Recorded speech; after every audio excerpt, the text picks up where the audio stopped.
नमस्कार नईम जी।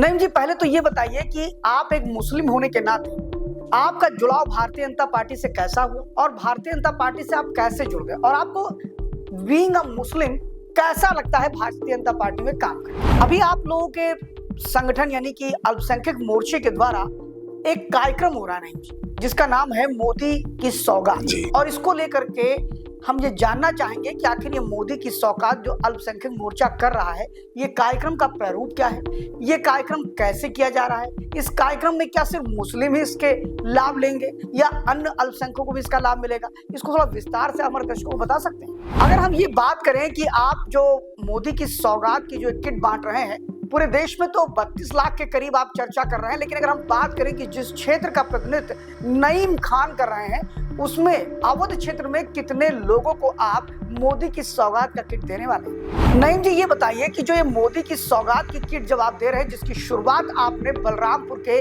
उतरौला से आपने किया, जिसमें आपके राष्ट्रीय अध्यक्ष भी वहां पर आए, ऐसे में आपने जब ये किट बांटना शुरू किया तो इसका क्या माहौल क्या बना? मतलब क्या वास्तव में इसका रिएक्शन मुसलमानों के बीच में क्या रहा? मोदी की किट पाने के बाद मुसलमानों ने आपसे क्या कहा? उनके कुछ अनुभव बताएंगे आप?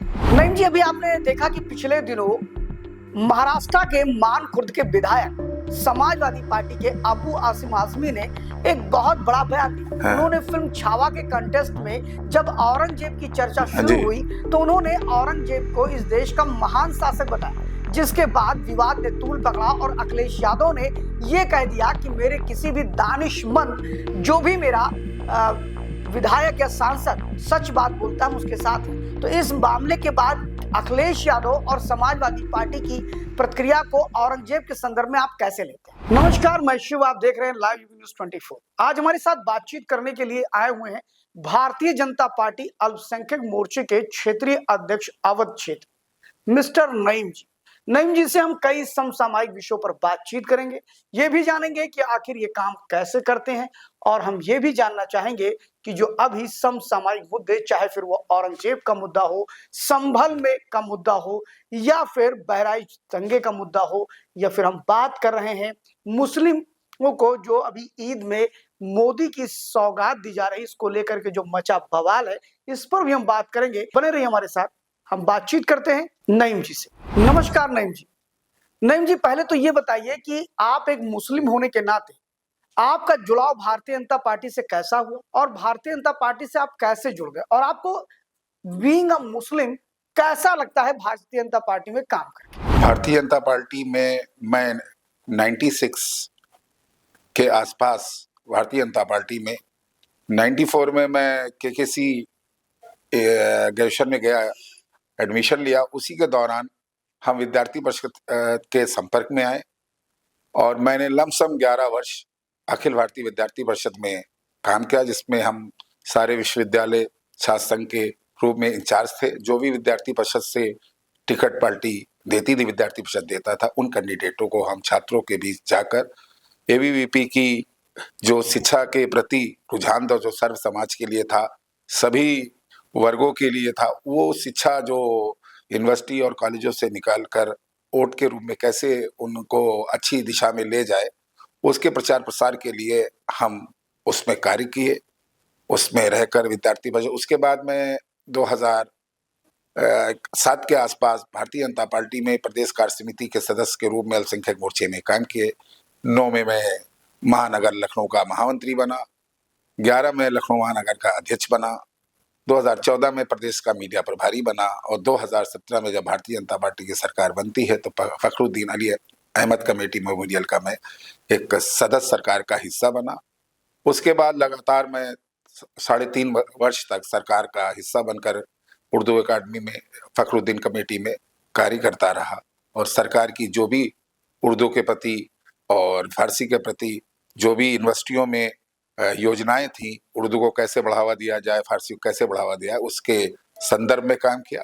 2021 23 जून को मैं भारतीय जनता पार्टी अवध क्षेत्र का अध्यक्ष बना और तब से भारतीय जनता पार्टी अवध क्षेत्र में अब 3.5 वर्ष से आगे होने वाले हैं काम कर रहा हूँ। अभी आप लोगों के संगठन यानी कि अल्पसंख्यक मोर्चे के द्वारा एक कार्यक्रम हो रहा है, जिसका नाम है मोदी की सौगात, और इसको लेकर के हम ये जानना चाहेंगे कि आखिर ये मोदी की सौगात जो अल्पसंख्यक मोर्चा कर रहा है, ये कार्यक्रम का प्रारूप क्या है?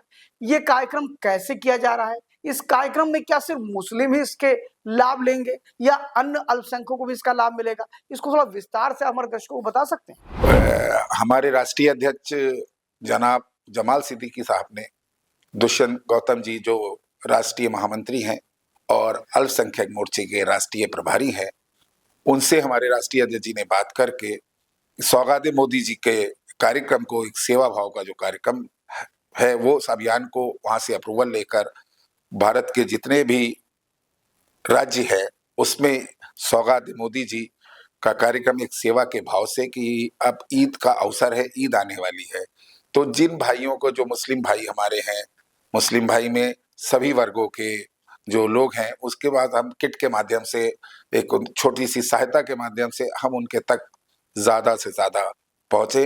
हमारे राष्ट्रीय अध्यक्ष जी ने 32 लाख लोगों तक पहुंचने का लक्ष्य रखा है। इसी कड़ी में उत्तर प्रदेश के बलरामपुर जिले से हमने इसकी शुरुआत की। वहां लमसम 350 की किट के आसपास हम लोग 2-3 विधानसभा में, उतरौला, बलरामपुर और में हम लोग ने इस वितरण का कार्यक्रम किया। फिर मैंने 24 तारीख को इस कार्यक्रम को लखनऊ के कश्मीरी मोहल्ला में राष्ट्रीय अध्यक्ष जमाल सिद्दीकी के साथ मुस्लिम महिलाओं के साथ इस किट वितरण का कार्यक्रम किया। ये निरंतर अभी ये हमारा कार्यक्रम सौगात मोदी जी चलता रहेगा।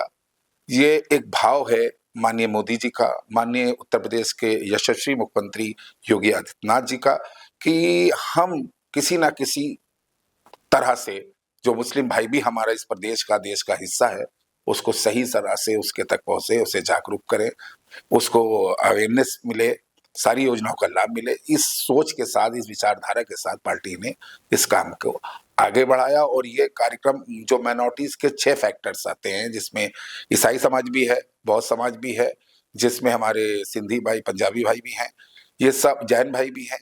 ये इन ईस्टर त्योहारों पर भी इस किड का चर्चों में, गुरुद्वारों में, मस्जिदों में, मदरसों में, वहां पर भी इस अभियान को चलाया जाएगा। बैसाखी के अवसर पे भी चलाया जाएगा, ईस्टर के अवसर पे भी चलाया जाएगा।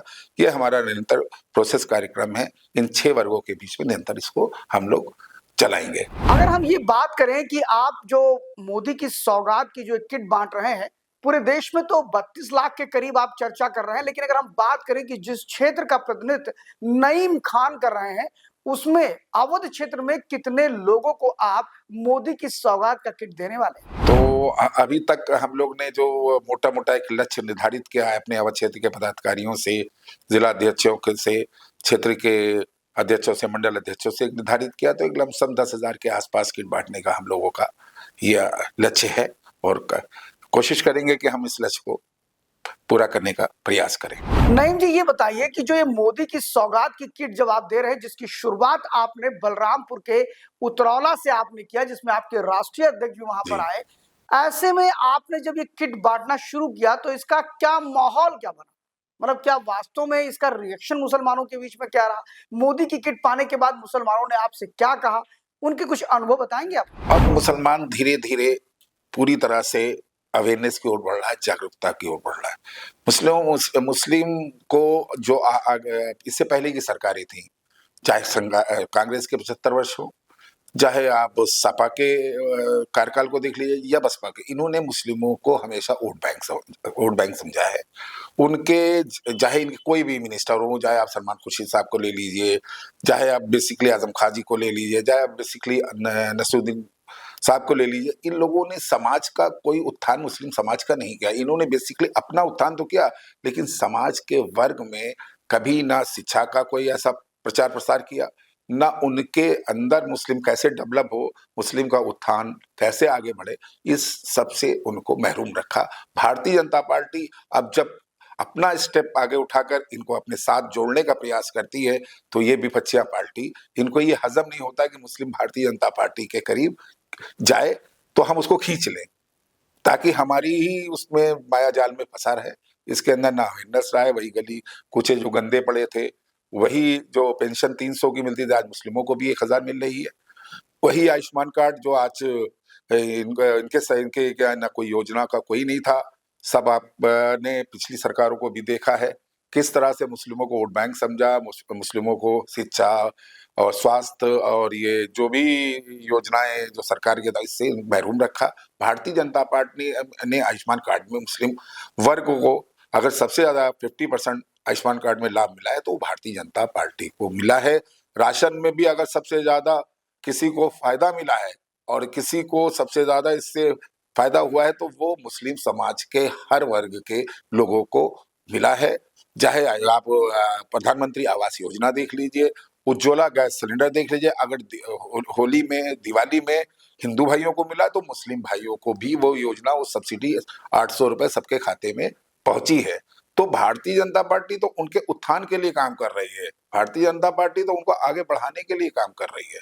भारतीय जनता पार्टी तो मुस्लिम का स्तर जो इन लोगों ने एक वो रखा, आज पूरे विश्व में आप जब माननीय प्रधानमंत्री जी जाते हैं तो एक गौरव के साथ जब मुस्लिम कंट्रीज के मुस्लिम से मिलते हैं और जाते हैं तो विश्व में भारत का नाम नंबर 1 पे बनता है और उसमें मुस्लिम समाज का भी गौरव से सीना ऊंचा होता है। नईम जी, मोदी की सौगात को लेकर के जो आप लोग ईद से पहले जिस प्रकार का ये किट वितरण कर रहे हैं, जिसमें सिवैयां हैं, खोया है, कपड़े हैं, बहनों के लिए भी कपड़े हैं, पुरुषों के लिए भी कपड़े हैं, ये सारी चीजें जो आप कर रहे हैं, इसको लेके सोशल मीडिया पे जमकर विवाद शुरू हो गया है।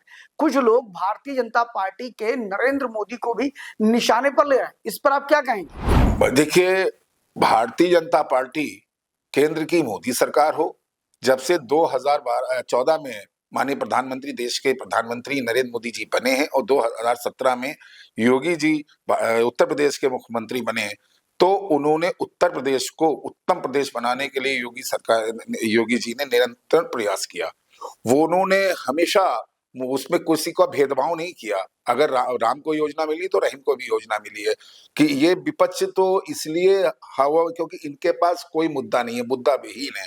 जो लोग फेसबुक और व्हाट्सएप पे लिखते हैं तो ये लोग पीछे अपने जो इनके लीडरांस होते हैं या इनके जो जिनके ये मायाजाल में होते हैं, ये इनको आगे फोर्स करते हैं कि तुम जाओ और इस चीजों को मीडिया पे वो करो। इनको आगे करके वो अपनी रोटियां सेकना चाहते हैं राजनीतिक लोग, जो फेसबुक पर आपको व्हाट्सएप फेसबुक दिख रही है। हकीकत और धरातल में कहीं पर नहीं है। माननीय मोदी जी का जो नारा सबका साथ, सबका विकास, सबका प्रयास, सबका विश्वास, उस नारे को भारतीय जनता पार्टी ने अगर धरातल पे उतारने का काम किया तो केंद्र की मोदी सरकार ने, उत्तर प्रदेश की योगी सरकार ने। नईम जी, अभी आपने देखा कि पिछले दिनों महाराष्ट्र के मानखुर्द के विधायक समाजवादी पार्टी के अबू आसिम आजमी ने एक बहुत बड़ा बयान दिया। उन्होंने फिल्म छावा के कंटेस्ट में जब औरंगजेब की चर्चा शुरू हुई तो उन्होंने औरंगजेब को इस देश का महान शासक बताया, जिसके बाद विवाद ने तूल पकड़ा और अखिलेश यादव ने यह कह दिया कि मेरे किसी भी दानिशमंद जो भी मेरा विधायक या सांसद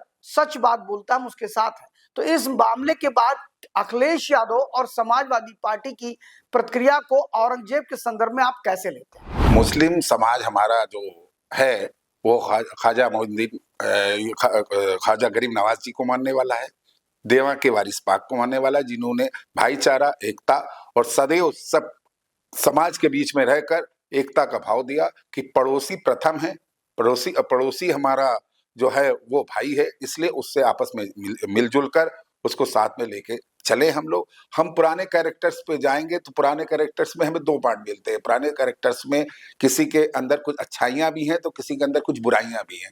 तो हम किस नजर से देखते हैं, अखिलेश जी किस नजर से देखते हैं, ये अखिलेश जी का नजरिया है।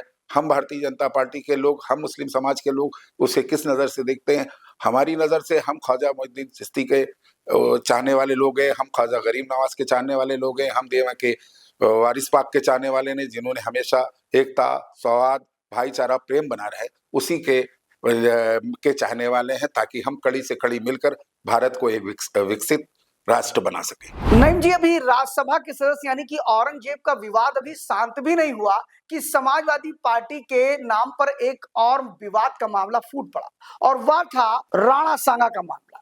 राणा सांगा जो कि भारत के एक वीर पुरुष थे, जिन्होंने मुगलों के दांत खट्टे कर दिए, और इसी का परिणाम रहा कि राणा सांगा को लेकर के, उनकी वीरता को लेकर के राज्यसभा में रामजी लाल सुमन, जो कि समाजवादी पार्टी के राज्यसभा सदस्य, उन्होंने एक बड़ा बयान दिया और कहा राणा सांगा गद्दार था। तो राणा सांगा गद्दार था या फिर बाबर गद्दार था, इसको लेकर के भी जब बहस तेजी से बढ़ने लगी तो एक मामला और आया, अखिलेश यादव ने फिर रामजी लाल का समर्थन कर दिया। इसको आप कैसे लेते हैं? देखिए, विपक्ष और जो विपक्ष के नेता हैं वो किसी प्रकार से अपने आप को सुर्खियों में लाने के लिए इस तरह के बयान देते हैं। मेरी तो अवध क्षेत्र के अध्यक्ष होने के नाते यही अपील है कि अपनी जबान पर संयम रख के, अपनी बोली भाषा पर संयम रख के उन चीजों का आगे समाज में परोसे, ताकि आने वाली पीढ़ी इसको प्रेम से और एक सौहार्द से और एक भाईचारे के रूप में उसके सामने उदाहरण प्रस्तुत हो। केवल इसे राजनीति पॉइंट ऑफ व्यू से रोटी सेकने का कार्य न करें। नहीं जी, चाहे वो औरंगजेब का मामला हो, फिर चाहे वो संभल का मामला हो, चाहे वो राणा सांगा का मामला हो, जिस तरह समाजवादी पार्टी लगातार ऐसे बयान देने वालों के साथ या उन मुस्लिमों के साथ खड़ी होती है जो कहीं ना कहीं गलत काम करते हैं, उस पर समाजवादी पार्टी का खड़ा होना, क्या ये उनकी मुस्लिम वोट बैंक राजनीति का हिस्सा है या कुछ और है? वो अखिलेश जी की सरकार जब जब रही है तो उन्होंने मुस्लिम समाज को आधार बनाया है। उसको आधार बनाकर उसे आगे रखते करते उनके हितों के लिए कुछ नहीं है, और हमेशा उनको यूज करते हैं, उनको वोट बैंक के जज्बाती बातें करते हैं, लुभानी बातें करते हैं, और मेन मुद्दों से जो भारतीय जनता पार्टी उनके उत्थान और उनके विकास के लिए जो कार्य कर रही है, आप आज एक्सप्रेस वे देख लीजिए, आप हाईवे देख लीजिए, आप रोड देख लीजिए, आज क्या उसमें मुस्लिम नहीं चलते हैं? मुस्लिम भी चलते हैं, ईसाई भाई भी चलते हैं, हिंदू भाई भी चलते हैं, बौद्ध भाई भी चलते हैं, सर्व समाज के लोग सुरक्षित महसूस करते हैं। हम सबके घर के सामने रोड बनती है तो हमारे घर की वैल्यू बढ़ती है, हमारे घर का एक नक्शा बदलता है। तो ये सब चीजें जो विकास से कोसों दूर रहे, इन लोगों ने हमेशा चौवन लोग एक ही लोग के सरकार में होते थे, एक ही टेबल पे भोजन करते थे। ये सब तो उस लोगों के हैं जिनके समय में प्लाट कब्जा हो जाते थे, खाली प्लेट, जिनके समय में थाने बिक जाते थे। ये लोग कहाँ ईमानदारी सच्चाई की बात करेंगे? ये तो अपने उसी लोगों को आधार बनाकर यूज की बात करेंगे। और जब योगी जी से सख्त होकर बात करते हैं तो वो उनको जो चीजें दे रहे हैं, जो चीजें प्रोवाइड करा रहे हैं, वो चाहते हैं कि मुस्लिम समाज अब इन भ्रमंतियों से बाहर आए और सच्चाई के साथ भारतीय जनता पार्टी के साथ खड़ा हो, और खड़ा हो भी रहा है। और धीरे धीरे आप देखिएगा कि भारतीय जनता पार्टी का स्ट्रक्चर बहुत मजबूत है।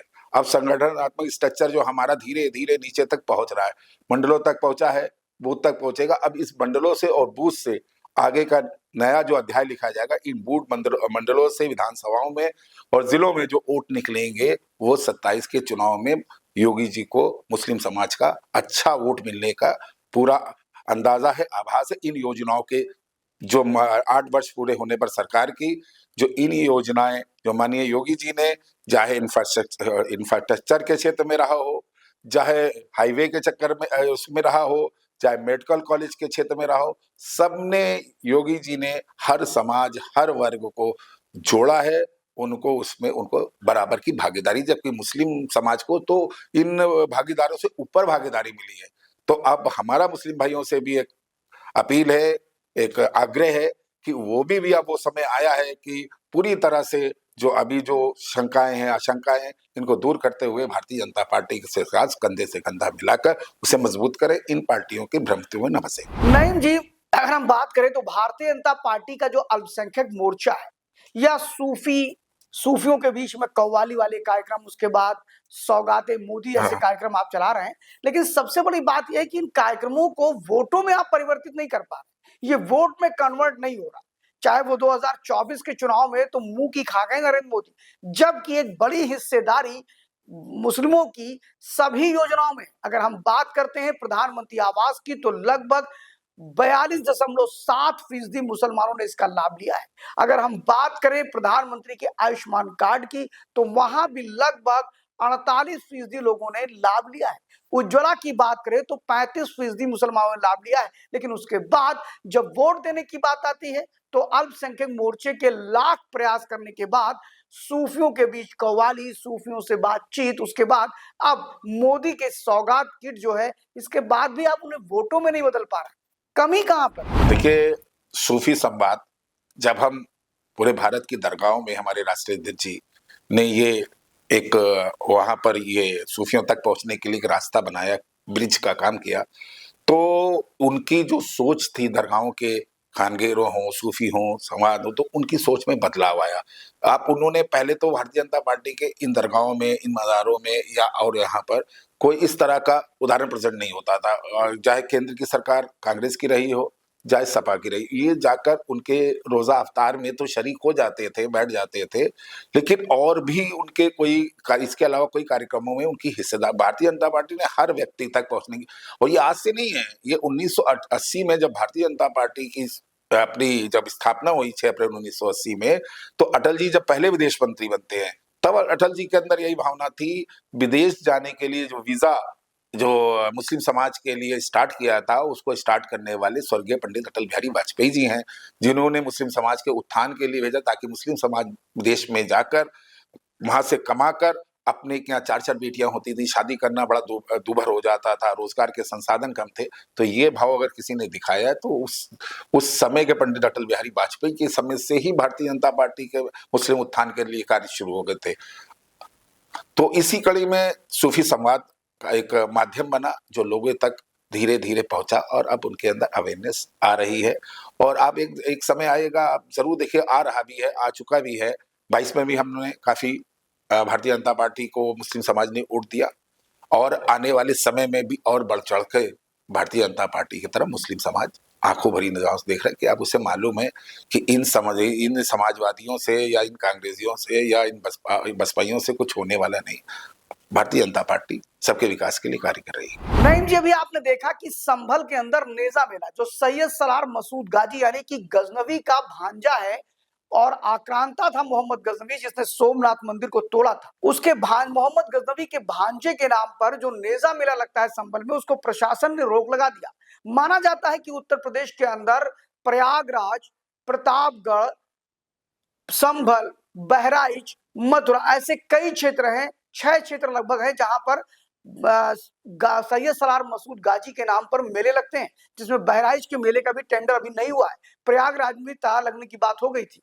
इस पूरे मामले को आप कैसे देखते हैं कि सैयद सलार मसूद गाजी की जो दरगाह है वहां पर जो मेले लगते हैं उसको रोक प्रशासन लगा रहा है, इसको आप कैसे देख रहे हैं? अभी संभल में ये जो घटना हुई, विपक्ष के लोग उसको जब सर्वे के दरमियान वो सहूलियत से सर्वे करने गए तो कहीं से ऐसे कुछ वाक्याएं आए, कुछ ऐसे लोग उसमें इन्वॉल्व हुए कि उस चीजों को बढ़ावा दिया ताकि उन लोगों को इन चीजों पर पहले जब माननीय योगी जी की उत्तर प्रदेश में सरकार बनी तो योगी जी की पहली प्राथमिकता थी कि लॉ एंड ऑर्डर पूरी तरह से मजबूत हो। जब से उत्तर प्रदेश में सरकार बनी तो दंगा मुक्त उत्तर प्रदेश हुआ, दंगा आतंकवाद मुक्त भारत हुआ। और नहीं तो पहले कौन ऐसा तीज त्योहार होता था जो हर समय साए में जिया जाता था कि कब कहां क्या ब्लास्ट हो जाए। तो ब्लास्ट करना या अपराधी का एक मानसिकता वाला ऐसा फैक्टर होता है जिसको हम आप पढ़ नहीं सकते कि उसके माइंड में क्या चल रहा है। तो उस कड़ी को लॉ एंड ऑर्डर को मजबूत करने के लिए प्रशासन अभी देख रहा है कि संभल में जो अभी मेला नहीं लगा तो उसको इस व्यवस्था से देख रहा है कि हम कानून व्यवस्था वहां पर कितनी तरह से दें ताकि उस चीज की पुनरावृत्ति न हो। इसी संदर्भ में बहराइच का भी ये विषय है। नईम जी, अभी आप योगी सरकार के एक मंत्री हैं ओम प्रकाश राजभर, जो आपके सहयोगी दल के हैं, सुभाषपा के हैं, उसके फाउंडर हैं। उन्होंने अभी एक बयान दिया सैयद सलार मसूद गाजी को लेकर के, जिसमें उन्होंने कहा कि सैयद सलार मसूद गाजी पर कोई भी मेले नहीं लगने चाहिए, उसके मजारों पर मेले नहीं, बिल्कुल नहीं लगने चाहिए कि वो एक गुंडा था। ऐसे शब्दों का प्रयोग उन्होंने किया है। इसको आप किस संदर्भ में लेते हैं? देखिए, भारतीय जनता पार्टी हमेशा, चाहे हमारे लखनऊ के सांसद रक्षा मंत्री माननीय राजनाथ सिंह जी हो, चाहे हमारे माननीय मोदी जी हो, चाहे हमारे माननीय उत्तर प्रदेश के योगी आदित्यनाथ जी हो, उन्होंने हमेशा अपनी जो भाषा है, बोली है, शैली है, उस पर हमेशा संयम से उस चीजों को आगे बढ़ाया है। और राजभर जी अब उनके व्यक्तित्व के संदर्भ में मैं, क्योंकि हमारा सहयोगी दल है, अब उन्होंने जो बोला तो मैं उनके उस पर नहीं जाना चाहूंगा। अगर हम बात करें नईम जी की, जो कि भारतीय जनता पार्टी के अल्पसंख्यक मोर्चे के क्षेत्रीय अध्यक्ष हैं, इस नाते अगर आप देखें और साथ में मुसलमान के नाते भी, अगर हम आपसे पूछते हैं कि इस 8 वर्षों में योगी आदित्यनाथ की क्या उपलब्धि है, तो उसको आप कैसे बताएं? माननीय योगी आदित्यनाथ जी जब से उत्तर प्रदेश 2017 से कमान संभाली है, तब से वो रात दिन उत्तर प्रदेश उत्तम प्रदेश कैसे बने उसके लिए प्रयासरत रहते हैं। आप इतना बड़ा अभी प्रयागराज में उन्होंने पूरे भारत से, पूरे देश से, पूरे वहां से लोग स्नान करने आए, उसकी रात दिन बैठकर मिनोरिटी और देख रहे थे कि कैसे कैसे वहाँ छोटी छोटी उस पे करना कानून व्यवस्था कैसे उसमें अपना भूमिका निभाए। तो उत्तर प्रदेश जी माननीय मुख्यमंत्री जी अभी जैसे होली और जुमे की नमाज का सब्जेक्ट था, उसमें इतने प्रेम भाव से होली भी खेली गई, जुमे की नमाज भी अदा की गई, कोई तब्दीली नहीं आई। दोनों भाइयों ने, हिंदू भाई मुसलमानों ने इसको बहुत अच्छे से मनाया। और माननीय योगी जी उत्तर प्रदेश में मुस्लिम समाज के उत्थान के लिए, चाहे मदरसा शिक्षा हो, मदरसा शिक्षा में भी माननीय योगी जी का लक्ष्य है कि आने वाले टाइम में या अभी जो चल रहा है, तो पढ़ने वाले बच्चों के हाथ में एक हाथ में लैपटॉप हो, एक हाथ में कुरान हो, उस दिशा में, ताकि वो आज भी आप देखिए कि माननीय योगी जी की सरकार में जो मुस्लिम निम्न वर्ग के लोग थे, मजदूर थे, रिक्शा थे, साइकिल, आज उनके बच्चे स्पोर्ट्स में आ रहे हैं, क्रिकेट्स में आ रहे हैं, आज उनके लिए आज वो इंजीनियर बन रहे हैं, एसडीएम बन रहे हैं, डीएम बन रहे हैं। तो ये सरकार की बिल्कुल निष्पक्ष और ईमानदारी से जो 8 वर्ष पूरे किए योगी सरकार ने, ये उसका नतीजा है। आज जहाँ पर इंटरनेशनल एयरपोर्ट एक हुआ करता था, आज हम 4 या 5 इंटरनेशनल, हमारा जेवर इंटरनेशनल एयरपोर्ट बन रहा है जो सबके लिए है। और सबसे ज्यादा बाहर जाते हैं तो मुस्लिम समाज के लोग विदेश में हज करने, यात्रा करने जाते हैं, तो उनके लिए भी एक सुविधाजनक ये चीजें हैं। मदरसों का आधुनिकीकरण हो, स्वास्थ्य सेवाएं हो, मुस्लिमों को लिए उस स्वास्थ्य सेवाओं में अधिक लाभ मिला है। आयुष्मान कार्ड हो, उज्ज्वला सिलेंडर हो, जनधन खाता हो, और आप चाहे ये डबल इंजन की सरकार का राशन हो, इन सब में अगर सबसे अधिक कोई लाभार्थी हो, प्रधानमंत्री आवास योजना हो, वो मुस्लिम समाज का वर्ग हुआ, और उत्तर प्रदेश उसमें सबसे आगे है। माननीय योगी आदित्यनाथ ने अपने सफलतम 8 वर्ष मतलब ईमानदारी से पूरे उत्तर प्रदेश की सेवा की है और सर्व समाज की सेवा की है। तिबल तलाक का मुद्दा हो, उसको आज हटाकर बहनों के लिए जो इतना बड़ा अभिशाप था, जो बहनें उससे बंधी रहती थी, उनसे मुक्ति दिलाई माननीय मोदी जी ने। चाहे मोदी जी के 10 से 11 साल की ओर हम लोग बढ़ रहे हैं और योगी जी के 8 साल पूरे होने की हम आगे बढ़ रहे हैं। तो ये सारे कार्य जो जनहित के हुए हैं, ये माननीय प्रधानमंत्री नरेंद्र मोदी जी के उस कार्यकाल में, और उसमें योगी जी ने भी बहुत मजबूती से उत्तर प्रदेश को सबके लिए, सबका साथ, सबका विकास, सबका प्रयास और सबके विश्वास के साथ भरपूरी से चलाया है। नईम जी, अभी योगी आदित्यनाथ ने एक न्यूज एजेंसी के पॉडकास्ट में एक बात बोली। उन्होंने कहा है कि अगर उत्तर प्रदेश में हिंदू सुरक्षित है तभी मुसलमान सुरक्षित होगा। इसको आप किस संदर्भ में देखते हैं? वो इसलिए योगी आदित्यनाथ जी ने, क्योंकि 80% अभी भी जो वोट फैक्टर आता है, जहां तक अभी हम लोग पहुंच रहे हैं, जैसे हम लोग भारतीय जनता पार्टी में जब हम राजनीति में हमारी बैठकें होती हैं, तो हम लोगों से भारतीय जनता पार्टी में अपने 20% वोट को अपने 20% लोगों के बीच में काम करने के लिए भेजा जाता है कि हमें उन मुस्लिम समाज में, ईसाई भाइयों के बीच में, बौद्ध भाइयों के बीच में और सिख भाइयों के बीच में काम करके इनको जो 80% है, इसमें इनसे भी निकाल कर उसके साथ में हम लोग को इंक्लूड करना है, ताकि हम एक बड़ा प्लेटफॉर्म बन सके। हम हिंदू भाई और मुस्लिम भाई, जब मुस्लिम भाई भारतीय जनता पार्टी की तरफ अपना वोट उधर अभी जो कम होता है, अगर उसी लेवल में ट्रांसफर होने लगेगा तो ये भाव खत्म हो जाएगा। नईम जी, क्या आप ये बता सकते हैं कि इतनी मेहनत, इतनी कसरत, इतनी योजनाएं, इतने कार्यक्रम होने के बाद भी आप मुस्लिम वोट कितने प्रतिशत पाते हैं, यानी कि भारतीय जनता पार्टी? अब तो दिन प्रतिदिन, जैसे 19 का फैक्टर था, उसमें वोट बैंक बढ़ा, 22 का था, 24 में थोड़ा सा हमको लगता है हल्का फुल्का डाउन हुआ, लेकिन आने वाले समय में अब परसेंटेज बढ़ेगा, क्योंकि हम लोग ने 2 उपचुनाव जीते थे, वहां पर रामपुर का हो और जहाँ और मुरादाबाद का चुनाव रहा हो, तो हम लोग ने जीता। अभी 85% हम लोग ने जो उपचुनाव हुए उसमें कुंदरकी विधानसभा जीता, जिसमें 85% मुस्लिम वर्ग के लोग थे।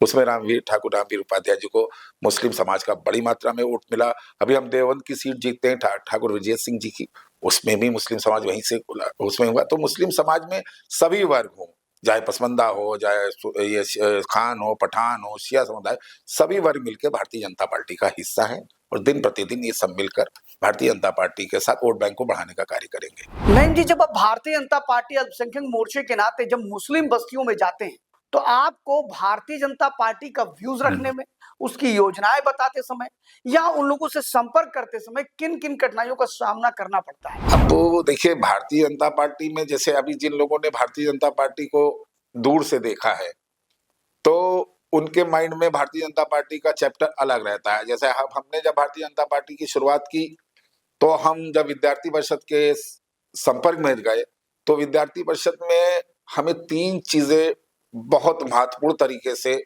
जो हमें आज की डेट में समझ में आता है कि वो बहुत इंपॉर्टेंट थी। जैसे हम भारतीय जनता पार्टी में रहे तो अनुशासन क्या चीज होता है, उसको मैंने सीखा। चरित्र क्या होता है, कैरेक्टर कैसे अपना आप मेंटेन रख सकते हैं लंबे समय तक, क्या उसके भारतीय जनता पार्टी में विद्यार्थी परिषद में रहकर उस कैरेक्टर को हम लोग ने सीखा। और सबके समाज में स्वयं के भाव से निस्वार्थ सेवा कैसे हम कर सकते हैं, अंतिम पायदान पर व्यक्ति तक, बैठे हुए व्यक्ति तक, उस फैक्टर्स को हम लोगों ने संघ, विद्यार्थी परिषद और भारतीय जनता पार्टी में रहकर सीखा है। तो हमें इससे तो गौरव महसूस होता है कि हम भारतीय जनता पार्टी के सिपाही हैं और भारतीय जनता पार्टी में काम कर रहे हैं। अभी जो लोग, बहुत सारे लोगों ने और पार्टी के लोगों ने काफी धन अर्जित कर लिया होगा, काफी कुछ कर लिया होगा, लेकिन जो कैरेक्टर है, जो अनुशासन है, जो चीजें हैं, वो मुझे लगता है कि उनकी तुलना में उनके पास ऐसा नहीं है जो संगठन, हमारा संगठन हमको सिखाता है। जो संगठन को दूर से देखते हैं अभी उनको लगता है कि संगठन, लेकिन कभी वो संघ की शाखाओं में आए, कभी विद्यार्थी परिषद के संपर्क में आए, कभी बीजेपी के पूरे दिल से संपर्क में आए, तो उन्हें पता चलेगा भारतीय जनता पार्टी, संघ और विद्यार्थी परिषद क्या चीज है। तो उस समय तो कठिनाई होती थी, काफी कठिनाई का सामना करना पड़ा, काफी दिक्कतें रहीं, घर में भी दिक्कतों का सामना करना पड़ा, परिवार में भी दिक्कतों का सामना करना पड़ा। उसे भी यही क्रॉस करता है कि आप जैसे भारतीय जनता पार्टी में रहते हैं तो भारतीय जनता पार्टी के लोग ये बोल देते हैं, कहीं वो बोल देते हैं, और भारतीय जनता पार्टी में आप इतने समय तक रहे तो आपको क्या अचीवमेंट क्या हुआ, आपको कौन सा भी आपको भारतीय जनता पार्टी में ऐसा, तो वो उनका अपना नजरिया रहता है। लेकिन मुझे रहता है कि समय समय पर भारतीय जनता पार्टी ने जो उपयुक्त लगा वो मुझे देने का कार्य किया है। नईम जी, सबसे बड़ी बात यह है कि अगर हम बात करें तो अल्पसंख्यक मोर्चे के पास भी एक भारी भरकम संगठन संरचना है। यानी जितनी Bharatiya Janata party main body के पास है या उसके अन्य फ्रंटल ऑर्गेनाइजेशंस के पास है, उतनी ही आपके पास है। और बूथ लेवल तक भी आप कहते हो कि हमने अपने कार्यकर्ता बना रखे हैं, वहां भी समितियां बना रखी हैं, और इतना कुछ होने के बाद भी आपके मुस्लिम बाहुल बूथों पर भी आप वोटों का कन्वर्जन महज 2-3% भी नहीं कर पाते हैं। ऐसा क्यों है? अब धीरे धीरे क्या हुआ, 2014 के बाद से उत्तर प्रदेश में जब पहली सदस्यता हुई, और सदस्यता के प्रभारी मैं बाराबंकी का था, जो माननीय बंसल जी ने पहली सदस्यता उत्तर प्रदेश में जब संगठन मंत्री बनकर आए, तो उस सदस्यता के माध्यम से जब लोगों तक पहुंचा गया, और उस सदस्यता में हम लोगों का मुस्लिम समाज का ग्राफ बढ़ा। फिर उसके बाद 2019 में सदस्यता हुई, तो उसमें जब 90-90-20-20 सदस्यता का वो था, तो उसमें भी मुस्लिम समाज की बढ़ चढ़कर भागीदारी हुई। पहले क्या होता था, पहले संगठन उतने नीचे तक नहीं गया था, लेकिन 2014 के बाद संगठन को नीचे पार्टी ने बिल्कुल जड़ों में भेजने का काम किया। पहले इतनी बनती थी इकाइयां, पहले को भी ये नहीं कहेंगे कि वो नहीं करेंगे, लेकिन समय समय में बदलाव होते रहे। और वो बदलाव वो ये हुए कि अब पहले आप जैसे आप पूरे ये उठाएंगे, आप पूरा जो हमारी सूचियां उठाएंगे, तो उसमें आप देखेंगे कि जिले स्तर पर पूरे उत्तर प्रदेश में 21 की कार्यकारिणी हमारे अवध में पूरी बनी हुई है, और मंडल स्तर पर 11 की कार्यकारिणी, और अवध में कम से कम 377 मंडल आते हैं अवध क्षेत्र में, वो 377 मंडल में सारी कार्यकारिणी गठित है। और हमारी पूरे 31 के 15 जिले आते हैं, वो भी 15 जिले भी उस पूरी तरह से उसमें गठित है। और जो हमारे 31 पदाधिकारी हैं अवध क्षेत्र में, जिसमें हमने सभी वर्ग के लोग हैं, इसमें हमारे साथ ईसाई भाई भी हैं, हमारे साथ क्रिश्चियन भाई भी हैं, हमारे साथ बौद्ध भाई भी हैं, हमारे साथ जैन भाई भी हैं, हमारे साथ पारसी भाई हैं। और ये 15 जिलों में पहली बार हमने ये संगठन, क्योंकि विद्यार्थी परिषद की शिक्षा से और संघ की शिक्षाओं से हमने सीखा था, वो जो ट्रेनिंग ली, जो शिक्षा ली, उसके आधार पर हमने सभी वर्गों में पूरे अवध में जब आप जाएंगे तो हर जिले में 5-5 6 सिख भाई भी हैं, 5-5 4-4 5-5 कृष्ण भाई भी हैं, 5-10 आपके बौद्ध समाज के, मतलब हर वर्ग का समावेश हमारे क्या है। अब ये धीरे धीरे नीचे वार्डों तक भी आ गया अल्पसंख्यक मोर्चे का। और अभी उसका एक नतीजा था कि जब हमारे क्या पंचायत चुनाव हुए और पार्षदी हुए तो हम अवध में 6 पंचायत चुनाव जीते मुस्लिम समाज के। गोपा मौसे वली मोहम्मद साहब जी के तंबोर जीते हम सीतापुर से। इसी तरह हम अभी यहाँ पर पार्षद जीते आपके अयोध्या में, अपना शाहबाज जैदी जीते। तो इस तरह से अब धीरे धीरे हम उसमें आगे काफी बढ़ चुके हैं और आगे बढ़ते ही जा रहे हैं नियंत्रण। और ये एक आने वाले टाइम पर आपको इसका फर्क दिखेगा। नईम जी, भारतीय जनता पार्टी में आप अपनी भूमिका कहां पर देखते हैं? छोटे से कार्यकर्ता के रूप में आपने अपनी यात्रा शुरू की, आज क्षेत्रीय अध्यक्ष की भूमिका में है। क्या आप भविष्य में प्रदेश अध्यक्ष, राष्ट्रीय अध्यक्ष, किसी आयोग के अध्यक्ष या सदस्य, ऐसी स्थिति में अपनी भूमिका को देखते हैं? ये हमारे क्या जो भारतीय जनता पार्टी का केंद्र नेतृत्व है और जो हमारे उत्तर प्रदेश का संगठन है, तो वो ये तय करता है कि हमको किस जगह वो एडजस्ट कर सकता है, किस जगह हमको भेज सकता है। ये हमारा केंद्रीय नेतृत्व, उत्तर प्रदेश नेतृत्व ये तय करता है। अवध में अल्पसंख्यक मोर्चा बहुत बढ़ चढ़ के काम किया। हम लोग ने 2022 में 42 से 45 विधानसभाओं को हमने अवध क्षेत्र में कवर किया। उसमें से कम अधिक से अधिक विधायक जीत के आए और 77 मंडलों में हमारा प्रवास हुआ। लमसम 377 मंडलों में से 200 के आसपास मंडलों में हमारा प्रवास हुआ। कम से कम हमारे अवध क्षेत्र में हम 10-15 बार हर जिले में प्रवास कर चुके हैं। और जो आने वाला टाइम है, हम दिन प्रतिदिन निरंतर उसमें अपने आप को उसके साथ में जोड़कर आगे बढ़ रहे हैं। और जो भी चीजें हैं वो आगे दिन प्रतिदिन जा रही हैं। अभी जैसे हमने आपको बताया कि जब हम लोगों ने वो मुस्लिम ने नगर पंचायत और ये जो पार्षदी का हुआ, जब उन लोगों ने तैयारी की तो उसमें से जीत कर आए। और ये तो अवध क्षेत्र का उत्तर प्रदेश में कम से कम पार्टी ने दिया था, ये 60 से 70 जिला पंचायत दिए थे और कम से कम 150 से 200 सभासद दिए थे। तो उसमें से तमाम जीत कर भी आए। और तमाम जब हम अपनी तैयारी पूरे 5 वर्ष अपने क्षेत्र में करते हैं और हम अपने आप को प्रेजेंट करते हैं कि हम चुनाव लड़ने के उसमें हमने ये अपनी मजबूती से अपने क्षेत्र को मजबूत किया है, तो पार्टी को लगता है, तो कहीं ना कहीं पार्टी ये जब देखेगी, तय करेगी कि हाँ ये कैंडिडेट हमारे लिए उपयुक्त है, अब लड़कर ये जीत के आ सकता है, तो पार्टी उसके लिए उसको चुनाव में भेजेगी। और हमारे राष्ट्रीय अध्यक्ष जी कहते भी हैं कि आप तैयारी करो, प्रपोज करो अपने आप को, आप टिकट मांगो। पार्टी में, संगठन में सबको अपनी बात कहने का अधिकार है, सबको अपने टिकट मांगने का अधिकार है। देना न देना संगठन और राष्ट्रीय केंद्रीय नेतृत्व का काम है। तो हम अपने आप को मांग सकते हैं। जब हमारे पास मांगने के लोग आते हैं तो हम उसकी पैरवी करते हैं। राष्ट्रीय अध्यक्ष जी से कराते हैं, प्रदेश अध्यक्ष जी से कराते हैं, संगठन मंत्री जी से अपने बात रखते हैं, प्रदेश अध्यक्ष भूपेन्द्र चौधरी जी से अपनी बात रखते हैं। तो जब वो आते हैं तो हम उसके लिए अपने माननीय राजनाथ जी से कहते हैं कि हमारे वह समाज के लोग हैं, हमारे सांसद हैं राजनाथ जी, जो हमेशा हम लोग को समय समय में मार्गदर्शन देते रहते हैं। तो हम लोग को ऐसा अवसर आता है तो हम कहते हैं, तो वो उसकी बातों में बहुत ही। लखनऊ में भी मांगा गया तो एक टिकट बन रहा था तो उन्होंने दिया अभी कश्मीरी मोहल्ला से। तो जब हमारे लिए ऐसे कैंडिडेट तैयार होते हैं जो उस क्षेत्र में अपने आप को खपाते हैं, मेहनत करते हैं, लगे रहते हैं, तो पार्टी प्रयास करती है कि हम उसको दें। धन्यवाद शिवपाल जी। तो ये थे हमारे साथ भारतीय जनता पार्टी के क्षेत्रीय अध्यक्ष नईम जी, अल्पसंख्यक मोर्चे के, जिनके साथ हमने बातचीत किया। बड़ी बेबाकी से आपने संभल से लेकर बहराइच, और अगर बात करें तो संगठन से लेकर के समसामयिक विषयों में औरंगजेब और राणा सांगा जैसे मुद्दों पर बड़ी बेबाकी से अपनी बात रखी। फिर हम मिलेंगे किसी और हस्ती के साथ। देखते रहिए लाइव न्यूज़ 24। आप भी कमेंट करके हमारे इस विषय में खुद भी भागीदार बन सकते हैं, अपनी राय दे सकते हैं। लाइक और शेयर करना ना भूलें। Thank you very much.